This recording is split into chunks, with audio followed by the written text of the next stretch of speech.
ಅದೇ ಮೇಡಮ್, ಈಗ ಯೋಗ ಅಂತಕ್ಕಂಥದ್ದು ಅದಕ್ಕೇನು ಯಾವುದೇ ಒಂದು ವಯಸ್ಸಿನ ಮಿತಿ ಇದೆಯಾ? ಈ ವಯಸ್ಸಿನವರೇ ಮಾಡ್ಬೇಕು ಅಂತ? ಅದೆಲ್ಲ ಏನಿಲ್ಲ. ಯಾರು ಬೇಕಾದ್ರೂ ಅಂದ್ರೆ ನಾವು ಚಿಕ್ಕ ಮಕ್ಳಿಗೆಲ್ಲ ಅವೆಲ್ಲ ಮಾಡಕ್ಕೆ ಹೇಳ್ಕೊಡಲ್ಲ, ಬರೀ ಧ್ಯಾನ ಅದೆಲ್ಲ ಹೇಳ್ಕೊಡ್ತೀವಿ. ಒಂದು 11 ವರ್ಷ ಆದ್ಮೇಲೆ ಶುರು ಮಾಡ್ಕೋಬಹುದು.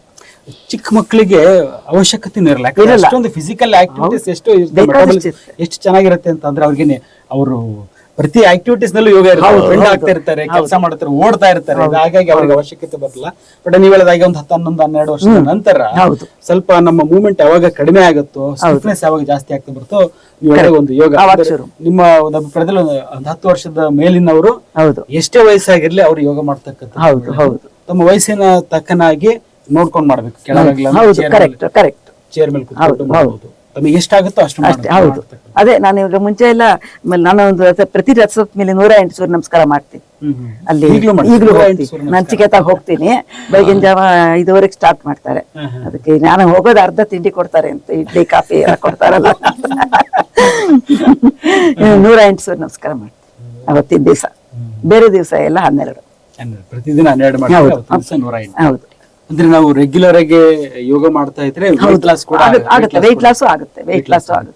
ಅಂದ್ರೆ ನೀವು ನೋಡಿದಾಗೆ ಎಷ್ಟು ದಿವಸದ ನಂತರ ಒಂದು ವೆಯ್ಟ್ ಲಾಸ್ ನೋಡಿದೀರಾ ಯೋಗ ಮಾಡಕ್ ಸ್ಟಾರ್ಟ್ ಮಾಡಾದ್ಮೇಲೆ? ಯೋಗ ಮಾಡ್ಕಾದ್ಮೇಲೆ ಒಂದು ಸುಮಾರು 8 ತಿಂಗಳು ಆದ್ಮೇಲೆ ಅವರೆಲ್ಲ ಹೇಳೋರು ವೆಯ್ಟ್ ಲಾಸ್ ಆಗಿದೆ ನಂಗೆ ಇವಾಗ ಅಂತ. ಸ್ಟೂಡೆಂಟ್ಸ್ ಎಲ್ಲ ಹೇಳೋರು. ಇಲ್ಲಿ ಸಮಸ್ಯೆ ಏನಂತಂದ್ರೆ ಯುವಕರಲ್ಲಿ ಚಿಕ್ಕ ವಯಸ್ಸಿನಲ್ಲಿ 20-30 ವರ್ಷ 40 ವರ್ಷದಲ್ಲಿ ನೀವ್ ಹೇಳಿದ್ರೆ ಅವ್ರಿಗೆ 8 ತಿಂಗಳ ಮಾಡೋದೇ ಇಲ್ಲ. 4 ದಿವಸ ಮಾಡಿ ಬಿಟ್ಟು ಏನಂದ್ರೆ ಇನ್ಸ್ಟೆಂಟ್ ಆಗಿ ಇಮಿಡಿಯೇಟ್ ಆಗಿ ವಾರ 15 ದಿವಸದಲ್ಲಿ ಅವ್ರಿಗೆ ರಿಸಲ್ಟ್ ಬೇಕು. ರಿಸಲ್ಟ್ ಬರಲಿಲ್ಲ ಅಂದ ತಕ್ಷಣ ಹಾಗೆ ಕಂಟಿನ್ಯೂ ಮಾಡ್ತಾ ಇದ್ರೆ ಮಾತ್ರ ಇದ್ರದ್ದು ಒಂದು ಹೆಲ್ತ್ ಬೆನಿಫಿಟ್ಸ್, ಕಾಯಿಲೆ ಬರದೇ ಇರತಕ್ಕಂಥದ್ದು, ತೂಕ ಕಡಿಮೆ ಆಗ್ತಕ್ಕಂಥದ್ದು ಕಾಣಿಸೋದು ವರ್ಷಾನುಗಂಟ್ಲೆ ಮಾಡಿದ್ರೆ ಮಾತ್ರ.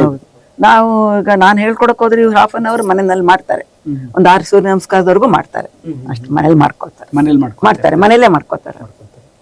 ನೀವು ಮಾತ್ರ ಅಲ್ಲಿ ಹೊರಗಡೆ ಅದೇ ನಮ್ಮನೆ ಎದುರುಗೆ ಇದೆ ಪಾರ್ಕ್, ತುಂಬಾ ಹತ್ರ. ಪ್ರತಿದಿನ ಹೇಳ್ಕೊಡ್ತೀರ? ಪ್ರತಿದಿನ ಹೋಗ್ತೀನಿ. ಮತ್ತೆ ಸಂಡೇ ಮಾತ್ರ ಇಲ್ಲ. ಆಮೇಲೆ ಡ್ಯಾನ್ಸು, ಯೋಗದಲ್ಲೇ ಡ್ಯಾನ್ಸು ಎಲ್ಲ ಹೇಳ್ಕೊಡ್ತೀನಿ. ಹುಬ್ಬಳ್ಳಿಯ ಲಿಂಗವ್ವ, ಕೊಪ್ಪಳಕ್ಕೆ ಬಂದ್ಯಾಳೆ ಅಂತ, ಅದು ಯೋಗದಲ್ಲೇ ಡ್ಯಾನ್ಸ್, ಅದೆಲ್ಲ ಖುಷಿ ಅವ್ರಿಗೆ ಅದೆಲ್ಲ. ಒಟ್ಟಿನಲ್ಲಿ you have to keep yourself active ಅಲ್ಲದೆ ಬಹಳ ಕಷ್ಟ. ನಾನೀಗ 5 ವರ್ಷ ತನಕ IAS KAS ಪಾಠ ಹೇಳ್ಕೊಡ್ತಾ ಇದ್ದೆ JSS ಅಲ್ಲಿ, ಆಮೇಲೆ ಕೃಷಿಕ ಸರ್ವೋದಯ ಫೌಂಡೇಶನ್ ಅಲ್ಲಿ. ಈಗ ಬೆಳಿಗ್ಗೆ 8 ಗಂಟೆ ಮನೆ ಬಿಟ್ಟರೆ ಬರ್ತಾ ಇದ್ದು ರಾತ್ರಿ 8 ಗಂಟೆ. You can keep yourself fully live. Idle ಆಗಿದ್ರೆ ಏನಾಗುತ್ತೆ, ದೊಡ್ಡ ಹೌಸ್ ಅಂದಾಗೆ ಏನೇನೋ ಯೋಚನೆ ಮಾಡ್ಕೊಂಡು ಕೂತಿರುವಾಗ ಆಗುತ್ತೆ. ಮಾನಸಿಕ ಕಾಯಿಲೆನೂ ಕೂಡ 5 years ಇಂದ ಏನಾಗುತ್ತೆ, 2 hours ಕಂಟಿನ್ಯೂಸ್ ನಿಂತ್ಕೊಳ್ಳೋದು ಕಷ್ಟ. ಅದಕ್ಕೆ ಅವರು ಭಾಳ ನಿಂತುಬಿಟ್ಟು ಇನ್ನು ಬರೋದಕ್ಕೆ ನಾನೇ ನಿಂತುಬಿಟ್ಟೆ. 85 ವರೆಗೂ ಮಾಡ್ತಾ ಇದ್ರು, ಬಿಟ್ಬಿಟ್ರು. ಆಮೇಲೆ IAS ಕ್ಲಾಸ್ ನಾನೇ ಮಾಡಲ್ಲ ಅಂತ 85 ವಯಸ್ಸು ಮಾಡ್ತಾ ಇದ್ರು. IAS ನವರಿಗೆ ಕ್ಲಾಸ್ ಕರ್ಕೊಂಡ್ ಬಿಡೋರು ಮಾಡ್ತಾ ಇದ್ರು. ಯೋಗ ಮಾಡೋದ್ರಿಂದ ನಿದ್ರೆ ಮೇಲೆ ಯಾವ ರೀತಿಯ ಒಂದು ಪರಿಣಾಮ ಬೀಳುತ್ತೆ? ಇಲ್ಲ, ನಿದ್ದೆ ಚೆನ್ನಾಗಿ ಬರುತ್ತೆ. ಯೋಗ ಮಾಡಿ ಬಂದ್ರೆ ಚೆನ್ನಾಗಿ ನಿದ್ದೆ ಬರುತ್ತೆ. ಯಾವಾಗ ಮಾಡೋದನ್ನ ಪ್ರಿಫರ್ ಮಾಡ್ತಾರೆ? ಬೆಳಿಗ್ಗೆ ಅಥವಾ ಸಂಜೆ ಅಥವಾ 2 ಹೊತ್ತು ಮಾಡೋದು? ಬೆಳಿಗ್ಗೆ ಮಾಡೋದೇನೆ ತುಂಬಾನೇ ಒಳ್ಳೇದು. ಆದ್ರೆ ಬೆಳಿಗ್ಗೆ ಆಗೋದಿಲ್ಲ, ಕೆಲವರಿಗೆ ಎಲ್ಲ ಕೆಲ್ಸಕ್ಕೆ ಹೋಗೋದು ಇದೆಲ್ಲ ಇರುತ್ತೆ. ಅದಕ್ಕೋಸ್ಕರ ನಾವು ಸಾಯಂಕಾಲ, ಬೆಳಿಗ್ಗೆನೆ ಮಾಡೋದೇ ತುಂಬಾ ಉತ್ತಮ. ಹೌದು, ಯಾಕಂದ್ರೆ ಬೆಳಿಗ್ಗೆ ಮಾಡೋದು ಯಾಕೆ ಉತ್ತಮ ಅಂತಂದ್ರೆ, ಇದು ನಾ ಹೇಳಿದೆ ಒಂಥರ ಸ್ಟಿಮ್ಯುಲೇಷನ್, ಒಂಥರ ಮೋಟಿವೇಶನ್ ತರ ನಾವು ಆಕ್ಟಿವ್ ಆಗಿರ್ಲಿಕ್ಕೆ ಹೆಲ್ಪ್ ಮಾಡುತ್ತೆ. ಬೆಳಿಗ್ಗೆ ಒಂದು ಅರ್ಧ ಗಂಟೆ 1 ಗಂಟೆ ನಾನು ಯೋಗ ಮಾಡಿದ್ರೆ ನಾನು ಪ್ರತಿ ಹೋಲ್ ಡೇ ನಾನು ಆಕ್ಟಿವ್ ಆಗಿರ್ಲಿಕ್ಕೆ ಅನುಕೂಲ ಆಗುತ್ತೆ. ಬೆಸ್ಟ್. 4:15 ಅಷ್ಟೊತ್ತಿಗೆ ನನಗೆ ಎಚ್ಚರ ಆದ್ರೆ ಧ್ಯಾನ ಮಾಡ್ತೀನಿ, ಒಂದ್ ಸ್ವಲ್ಪ ಧ್ಯಾನ ಬೆಳಗಿನ ಜಾವ. ಹೌದು, ಅವಾಗ 1 hour ಧ್ಯಾನ ಮಾಡ್ತೀನಿ. ಚಿಕ್ಕ ವಯಸ್ಸಿನಿಂದಲೇ ಶುರು ಮಾಡ್ಬಿಟ್ರೆ ಇನ್ನೂ ಕೂಡ ಅನುಕೂಲ ಅಂತ ನಾವು ಹೇಳ್ಬೋದು. ಅದು ಧ್ಯಾನ ಮಾಡಿದ್ರೆ ನೋಡಿ, ನಿದ್ದೆ ಬರದೇ ಇದ್ರು ಒಂದು ಅರ್ಧ ಮುಕ್ಕಾಲು ಗಂಟೆ ಧ್ಯಾನ ಮಾಡಿದ್ರೆ ಆಟೋಮೆಟಿಕ್ ಆಗಿ ನಿದ್ದೆನೆ ಬಂದ್ಬಿಡು. ಅದೊಂದು ಉಪಯೋಗ, ಅದೊಂದು ಮಾಡಿ. ಧ್ಯಾನ ಅಂತಕ್ಕಂಥದ್ದು ಮಾನಸಿಕವಾಗಿ, ಎಸ್ಪೆಷಲಿ ದೈಹಿಕ ಕಾಯಿಲೆಗಿಂತ ಮಾನಸಿಕ ಕಾಯಿಲೆ ಬರದಾಗೆ ತಡೆಗಟ್ಟಲಿಕ್ಕೆ ತುಂಬಾನೇ ಹೆಲ್ಪ್ ಆಗುತ್ತೆ. ತುಂಬಾ ಹೆಲ್ಪ್. ಆಮೇಲೆ ಅಲ್ಲೂ ಆ ಪಾರ್ಕ್ಗೂ ಬರ್ತಾರೆ, ಧ್ಯಾನ ಅದೆಲ್ಲ ಹೇಳ್ಕೊಡಕ್ಕೆ ಮಾಡಕ್ಕೆಲ್ಲ ಫ್ರೀಯಾಗಿ ಬಂದು ಹೇಳ್ಕೊಟ್ಟು ಹೋಗ್ತಾರೆ. ಅದೆಲ್ಲ ಒಂದು ಸೋಷಿಯಲ್ ಸರ್ವಿಸ್ ನಲ್ಲಿ ಇನ್ವಾಲ್ವ್ ಆಗಿದ್ದಾರೆ. ಅಷ್ಟೇ ಇನ್ವಾಲ್ವ್ ಆಗಿದೆ. ಅದಕ್ಕೆ ನಮ್ಗೆ ಬೇರೆದಕ್ಕೆಲ್ಲ ನಮ್ಮ ಮಕ್ಳ ಮನೇಲೇನೋ ಅವರೇನೋ ಇವರೇನೋ ಅವನ್ನೆಲ್ಲ ನಮ್ಗೆ ನೋಡಕ್ಕೆ ಪುರ್ಸೊತ್ತು ಇರಲ್ಲ. ನಮ್ದಾಯ್ತು ನಾವಿದಾಯ್ತು ಅಷ್ಟೇನೆ ಅಲ್ಲ. ಅದಕ್ಕೆ ಮೋಸ್ಟ್ಲಿ ನೋಡಿ, ನೀವು ಆರೋಗ್ಯವಾಗಿರೋದ್ರ ಜೊತೆಗೆ 4 ಜನಕ್ಕೆ ಉಚಿತವಾಗಿ ಆರೋಗ್ಯ ಕೊಡ್ತಾ ಇರೋದ್ರಿಂದ ಭಗವಂತ ನಿಮ್ಮನ್ನ ಚೆನ್ನಾಗಿಟ್ಟಿದ್ದಾನೆ. ನಮ್ಮ ಮಗಳವರೆಲ್ಲ ಹೇಳ್ದು ಯಾಕೆ ಮಾಡ್ಕೊಳ್ತೀಯ ಅಡಿಗೆ, ನಾ ದಿವ್ಸ ಕೊಡ್ತೀನಿ ಅಂತಾಳೆ. ಮೇಲೆ ಇದ್ದಾಳಲ್ಲ, ನಾನ್ ಏನಾದ್ರೂ ಬೇಡ, ನಮ್ಗೆ ಮೈಂಡ್ ಅದ್ರ ಮೇಲೆ ಕೆಲಸ ಮಾಡೋದ್ರಿಂದ ಒಂದ್ ಸ್ವಲ್ಪ ಇದಾಗುತ್ತೆ, ನಮ್ಗೆ ಆಕ್ಟಿವ್ ಆಗಿರೋದಕ್ಕೆ ಬೇಡ ಅಂತ. ಈ ಆಧ್ಯಾತ್ಮಿಕವಾಗಿ ಹೇಳುವುದಾದ್ರೆ ಈ ಷಡ್ ದರ್ಶನಗಳಲ್ಲಿ ಕೂಡ ಯೋಗವನ್ನು ಒಂದು.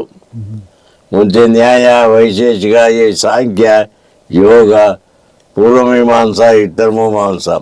ಪೂರ್ವಮೀಮಾಂಸ, ಉತ್ತರಮೀಮಾಂಸ ಅದನ್ನು ಧನುರ್ಧ್ಯ ಅಂತಾರೆ.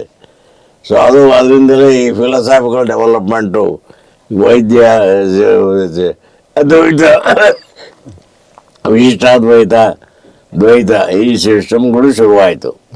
ಹೀಗೆ ಅದಕ್ಕೊಂದು ಆಧ್ಯಾತ್ಮಿಕ ನೆಲೆನೂ ಕೂಡ ಯೋಗಕ್ಕಿದೆ. ಆಮೇಲೆ ಇವೆಲ್ಲ ಕೋಪ ಗೀಪ ಸಿಟ್ಟು ಇದೆಲ್ಲ ಕಮ್ಮಿ ಆಗೋಗ್ಬಿಡುತ್ತೆ ಯೋಗ ಮಾಡೋದ್ರಿಂದ. ಹೌದು, ಅದು ಇದಾಗೋಗುತ್ತೆ. ಪ್ರೆಗ್ನೆಂಟ್ ಇರ್ತಕ್ಕಂಥವ್ರು ಅವರು ಕೂಡ ಮಾಡ್ಬೋದಾ ಯೋಗ? ಕೆಲವೆಲ್ಲ ಮಾಡ್ಬೋದು ಅಷ್ಟೇನೆ. ಬದ್ಧಕೋನಾಸನ ಇದು ಅಂತದೆಲ್ಲ, ಸೂರ್ಯ ನಮಸ್ಕಾರ ಈ ತರದ್ದು ಅದೆಲ್ಲ ಏನ್ ಮಾಡಬಾರ್ದು. ನಿಂತ್ಕೊಂಡ್ ಮಾಡೋದು ಅಥವಾ ಬದ್ಧಕೋನಾಸನ ಅದು ತುಂಬಾ ಯೂಸ್. ಬದ್ಧಕೋನಾಸನ ಅಂತ ಮಾಡೋದು ತುಂಬಾ ಯೂಸ್ ಅವ್ರಿಗೆ. ನಾರ್ಮಲ್ ಡೆಲಿವರಿ ಎಲ್ಲ ಆಗುತ್ತೆ. ಕೋವಿಡ್ ಸಮಯದಲ್ಲಿ ಗೊತ್ತಿದ್ದ ಹಾಗೆ ಚಿಕ್ಕ ಚಿಕ್ಕ ವಯಸ್ಸಿನವರೆಲ್ಲ ತೀರ್ಕೊಂಡ್ಬಿಟ್ರು. ಹೌದು. ಆ ಸಮಯದಲ್ಲಿ ನಿಮಗೆ ಏನಾದ್ರು ತೊಂದರೆ ಆಯ್ತು ಅಥವಾ ನಿಮ್ಮ ಹೇಗಿದ್ರಿ ಆ ಟೈಮ್ ನಲ್ಲಿ ನೀವು? ಎಲ್ಲೂ ನಮ್ಗೇನು ತೊಂದರೆ ಆಗ್ಲಿಲ್ಲ ಕೋವಿಡ್ ಟೈಮ್ ನಲ್ಲಿ. ನಾವು ಹೊರಗಡೆ ಎಲ್ಲ ಹೋಗ್ತಾ ಇರ್ಲಿಲ್ಲ, ಮಾಸ್ಕ್ ಹಾಕೊಂಡು ಹೊರಗಡೆ ಹೋಗ್ತಾ ಇದ್ವು ಅಷ್ಟೇ. ಇನ್ನೇನು ನಮ್ಗೇನು ಬೇರೆ ಯಾವ ತೊಂದರೆನೂ ಆಗ್ಲಿಲ್ಲ ಅವಾಗ. ಮನೇಲಿ ಆರಾಮಾಗಿ ಎಲ್ಲ ರೆಗ್ಯುಲರ್ ಆಗಿ ಯೋಗ ಅದೆಲ್ಲ ಮೊದ್ಲೇ ಮಾಡ್ಕೊಳ್ಳಿ. ನಾವು ಇವ್ರಿಗೂ ಚೆಕ್ ಚಾಕಿ ಇವಾಗ್ಲಿ ನಾನಾಗ್ಲಿ ಏನು ಮಾಡ್ಸಕ್ ಹೋಗೇ ಇಲ್ಲ. ಆಮೇಲೆ ಹಾರ್ಟ್ ಪ್ರಾಬ್ಲಮ್ ಇದೆ ಅಂತ ಹೇಳ್ಬಿಟ್ರೆ ಡಾಕ್ಟರ್ ಅದೇ ತಲೆಯಲ್ಲಿ, ಅದಕ್ಕೆ ಹೋಗೋದೇ ಇಲ್ಲ. ಡಾಕ್ಟರ್ ತುಂಬಾ ಅವಾಯ್ಡ್ ಮಾಡ್ತೀವಿ ನಾವು.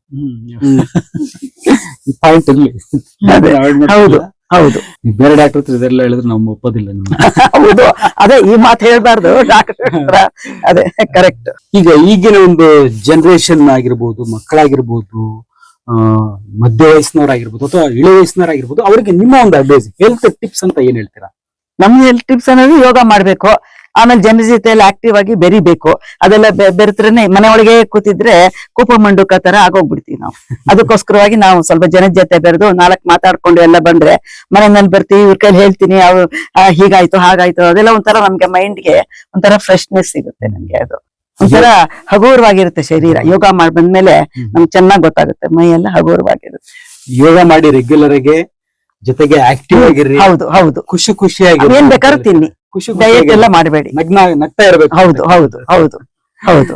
ಮುಖ್ಯವಾಗಿ ಕಮರ್ಷಿಯಲ್ ದೃಷ್ಟಿ ಇರಬಾರ್ದು, ಅದು ಮುಖ್ಯ. ಅದು ಕಮರ್ಷಿಯಲ್ ದೃಷ್ಟಿ ಇಲ್ದೇನೆ ಪ್ರತಿಯೊಬ್ಬರು ಆರೋಗ್ಯ ದೃಷ್ಟಿಯಿಂದ ನಾವು ಮಾಡೋದಾದ್ರೆ ಖಂಡಿತವಾಗಿ ಕೂಡ ಅದನ್ನು ಆರೋಗ್ಯವನ್ನ ಹರಡಬಹುದು ನಾವು.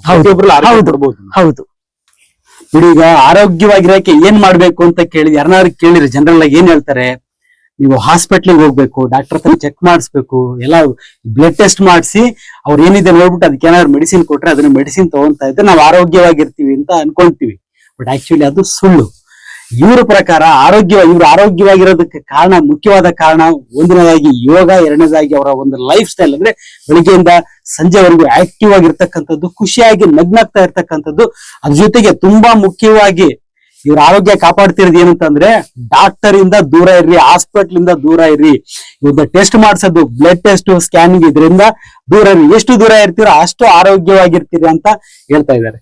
ಹೌದು ಹೌದು ಸರ್, ಇವತ್ತು ನಿಮ್ಮ ಒಂದು ಇಲ್ಲಿ ಬಂದ್ಬಿಟ್ಟು ನಿಮ್ಮ ಒಂದು ಆರೋಗ್ಯದ ಗುಟ್ಟನ್ನ, ನಾವು ಹೇಗೆ ಆರೋಗ್ಯವಾಗಿರ್ಬಹುದು ಅಂತಕ್ಕಂಥ ಒಂದು ಸೀಕ್ರೆಟ್ ಅನ್ನ ಒಂದು ಹೇಳ್ಕೊಟ್ಟಿದ್ದೀರಾ.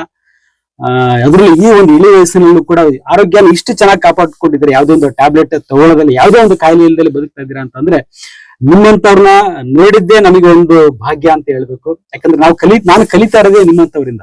ಆರೋಗ್ಯ ಅಂತ ಅಂದ್ರೆ ಏನು ಅನ್ನತಕ್ಕಂಥದ್ದನ್ನ ಕಲ್ತು 4 ಜನಕ್ಕೆ ಹೇಳ್ತಾ ಇದೀನಿ ಅಂದ್ರೆ ಅದಕ್ಕೆ ಮುಖ್ಯವಾದ ಕಾರಣ ನೀವೇ ಟೀಚರ್ಸ್ ಸರ್. ನಾನು ಓದಿದ್ದೀನಲ್ಲ, ಅದರಿಂದ ಅಲ್ಲ ನಾನು ಕಲ್ತಿರೋದು, ಮುಖ್ಯವಾಗಿ ಆರೋಗ್ಯ ಕಲ್ತಿರೋದು ನಿಮ್ಮಂತವ್ರಿಂದ. ಹಾಗಾಗಿ ತುಂಬಾ ಧನ್ಯವಾದಗಳು. ಇಲ್ಲಿಗೆ ಬಂದು ನಮಗೊಂದು ಮಾಹಿತಿ ಕೊಟ್ಟಿದ್ದಕ್ಕೆ. ನಿಮ್ಗೂ ಅಷ್ಟೇ, ತಮ್ಗೂ ಎಲ್ಲರಿಗೂ ಧನ್ಯವಾದಗಳು ಮೇಡಮ್. ಭಗವಂತ ತಮಗೆ ಇನ್ನೊಂದಿಷ್ಟು ಆರೋಗ್ಯ ಕೊಡ್ಲಿ ಅಂತ ಕೇಳ್ಕೊಂಡು ನಮ್ಮ ಕಡೆಯಿಂದ ಒಂದು ಚಿಕ್ಕ ಧನ್ಯವಾದಗಳು.